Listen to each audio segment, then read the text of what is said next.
नमस्कार दोस्तों, स्वागत है आप सभी का हमारे YouTube चैनल गुरुजी का स्कूल में। तो कैसे हैं आप सब दोस्तों। आज की इस वीडियो में हम कुछ 2-3 टॉपिक्स के बारे में बात करने वाले हैं। जैसे कि जो हमारी यूएफएम कमेटी है उसका क्या सीन चल रहा है, उसका रिजल्ट अब तक क्यों नहीं आया, उसकी रिपोर्ट अब तक क्यों नहीं आई, और जो हमारा एमटीएस 2019 का रिजल्ट है और जो हमारा सीजीएल 2018 का टायर 3 का रिजल्ट है वो अब तक क्यों नहीं आ रहा या वो कब तक आ पाएगा।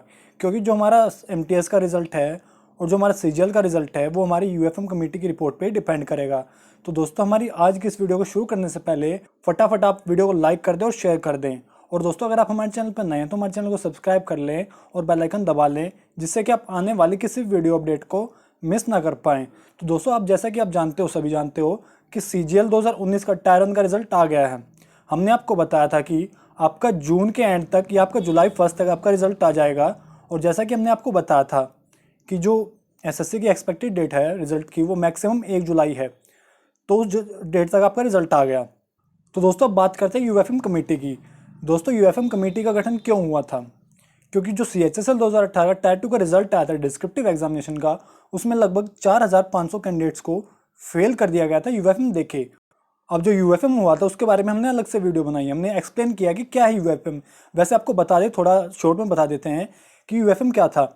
जो हमारा डिस्क्रिप्टिव एग्जामिनेशन था सीएचएसएल 2018 का, उसके लिए कुछ रूल्स दिए थे एसएससी ने, जिसमें उन्होंने कहा था कि आप कोई भी इमेजिनरी इन्फॉर्मेशन या कोई भी पर्सनल इन्फॉर्मेशन नहीं दे सकते।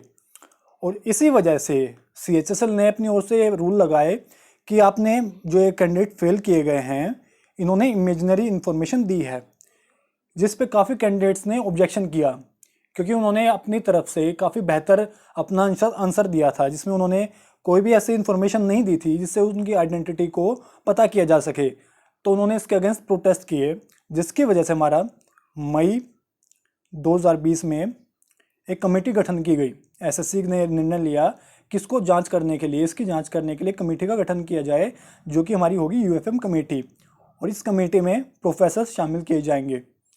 तो फिर एसएससी ने इसके बारे में कहा न्यूज़ रिपोर्ट से, नवभारत टाइम की एक न्यूज़ रिपोर्ट आई, जिसमें उन्होंने कहा कि आपका जो यूएफएम कमेटी की रिपोर्ट है वो आ जाएगी आपकी 30 जून तक। 30 जून तक आपकी कमेटी रिपोर्ट आ जाएगी। लेकिन दोस्तों, आज 6 जुलाई हो चुकी है, लेकिन अभी तक कमेटी रिपोर्ट का कोई भी नामो निशान नहीं है। इसके दो कारण हो सकते हैं।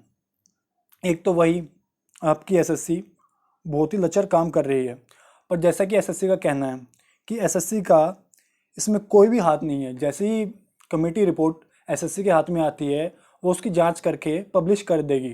तो दूसरा कारण ये हो सकता है कि जो कमेटी के मेंबर हैं वो किसी कारण से अवेलेबल ना हो, उनमें से कुछ मेंबर अवेलेबल ना हो, या वो किसी काम में और बिजी हों, या अगर उन्होंने रिपोर्ट बना दी है तो वो दोबारा से उसको एनालाइज कर रहे हों। क्योंकि ये यूएफएम का जो आपका मामला है वो ईजी नहीं है। इस पर 4500 कैंडिडेट्स जो सीएचएसएल के हैं उनका भविष्य डिपेंड करता है। 4500 कैंडिडेट्स सीएचएसएल के, इनका भविष्य डिपेंड करता है यूएफएम कमेटी की रिपोर्ट पे। और बाकी जो हमारा एमटीएस 2019 के डिस्क्रिप्टिव के जो कैंडिडेट्स जिन्होंने दिया है, और जो हमारे सीजीएल 2018 के डिस्क्रिप्टिव कैंडिडेट्स हैं, उनका भविष्य पे डिपेंड करता है। क्योंकि इसी वजह से हमारा अभी तक सीजीएल 2018 का रिजल्ट पेंडिंग है और एमटीएस 2019 का रिजल्ट पेंडिंग है। दोस्तों, बात करते हैं कि आपकी कब तक आपकी रिपोर्ट आ सकती है। इसकी पॉसिबिलिटी आपकी ज़्यादा से ज़्यादा जुलाई तक, यानी कि 15 से 20 जुलाई तक आपकी ये रिपोर्ट आ जानी चाहिए। अब बात करते हैं जो आपका रिज़ल्ट है वो यूएफएम कमेटी के रिपोर्ट आने के बाद कितने दिन और टाइम ले सकता है एसएससी आपके रिज़ल्ट को जारी करने में। तो दोस्तों, मान लो कि आपकी यूएफएम कमेटी रिपोर्ट आ जाती है 15 से 20 जुलाई तक, या आपकी मैक्सिमम जुलाई के एंड तक आ जाती है। मान लो आपकी 31 जुलाई तक आपकी रिपोर्ट आ जाती है, तो उसके बाद आपके दो चांसेस बनते हैं। एक केस बनता है आपकी अगर आपकी कॉपीज़ ऑलरेडी चेक है, दूसरा केस बनता है आपका अगर आपकी कॉपीज़ चेक नहीं है। तो पहला केस, अगर आपकी कॉपीज़ चेक हैं तो उसमें दो चांसेस बनते हैं। मान लो उन्होंने ऑलरेडी यूएफएम दिया हुआ है, सभी कॉपीज़ में पहले चेक कर रखे हैं, और जिसमें उनको लगा कि ये यूएफएम होता है, यहाँ पे उन्होंने दिया हुआ है, तो एक होगा केस उसमें यूएफएम है। और दूसरा केस बनता है कि उन्होंने कॉपीज़ चेक की हैं लेकिन अभी तक डिसाइड नहीं किया है कि यूएफएम होगा या नहीं होगा। वो वेट कर रहे थे यूएफएम कमेटी रिपोर्ट का कि हो सकता है उसमें से वो यूएफएम हटाएं या नहीं। जैसा कि रिपोर्ट आती है उसके अकॉर्डिंग वो यूएफएम को डिसाइड करेंगे कि उनको रखना है या नहीं, एक वो पहले ही मन बना चुके हैं कि उनको यूएफएम रखना ही रखना है। तो दोनों ही केसेस में आपका टाइम लग सकता है। मैक्सिमम आपकी रिपोर्ट आने के बाद 10 से 15 दिन के अंदर आपकी डेट्स आ जाएंगी रिजल्ट की, और मैक्सिमम 1 महीना के रिजल्ट आपका आ जाएगा। 1 महीने के अंदर अंदर आपका मैक्सिमम रिजल्ट आ जाएगा। ये होता है आपका अगर यूएफएम कमेटी रिपोर्ट आपकी आती है जुलाई में, और आपके अगर कॉपीज ऑलरेडी चेक हैं, जिसके पूरे पूरे चांसेस बनते हैं, क्योंकि आपका जो सीजीएल का एग्ज़ाम हुआ था डिस्क्रिप्टिव, वो हुआ था आपका दिसंबर में, लगभग 27 दिसंबर के आसपास आपका सीजीएल का टायर 3 हुआ था, और जो आपका एमटीएस का टायर 2 हुआ था वो हुआ था आपका नवंबर 24 को। और जो आपकी ये लॉकडाउन हुआ है उसके बाद आपकी जो कोरोना वायरस की वजह से लॉकडाउन हुआ है, उसमें आपका जो टाइम लगा है वो 24 मार्च के आसपास से आपका लॉकडाउन स्टार्ट हुआ था। तो यानी कि आपके पास नवंबर से लेके मार्च तक कितना टाइम हुआ, दिसंबर, जनवरी, फरवरी, मार्च, 4 महीने इसके हुए एमटीएस के लिए, और आपके 3 महीने दिसंबर के लिए हुए। तो मान के चलिए ये कॉपीज़ चेक हो गई होंगी, लेकिन इन केस अगर उन्होंने कॉपीज़ अभी तक चेक नहीं किए हैं तो दोस्तों मान के चलिए आपका कम से कम टाइम लगने वाला है। कॉपीज़ चेक नहीं हुई हैं तो आपको कम से कम टाइम लगेगा यूएफएम कमेटी रिपोर्ट आने के बाद 2 महीने मिनिमम मान के चलिए, वो 2.5 महीने भी ले सकते हैं, वो 3 महीने भी ले सकते हैं। तो 2 से 3 महीने का आपका टाइम लग सकता है। तो आपके दोनों ही केसेस में अगर आपकी कॉपीज़ चेक हैं तो आपका टाइम लगने वाला है। मैक्सिमम 1 महीने में आपका रिजल्ट आ जाएगा यूएफएम कमेटी रिपोर्ट आने के बाद। अगर आपकी कॉपीज़ चेक नहीं हुई हैं तो आपका टाइम लग सकता है 2 से 3 महीने।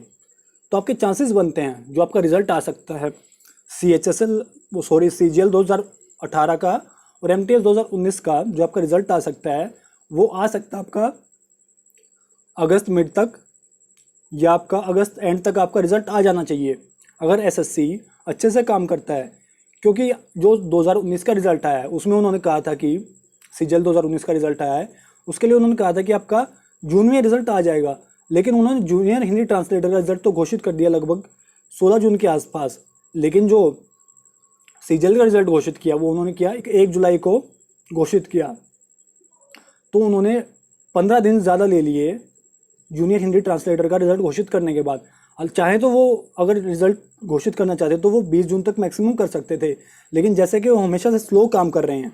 आप सभी जानते हैं कि एसएससी बहुत ही स्लो है, क्योंकि एक गवर्नमेंट ऑर्गेनाइजेशन है और गवर्नमेंट ऑर्गेनाइजेशन कितना फास्ट काम करती है ये आप सभी जानते हैं।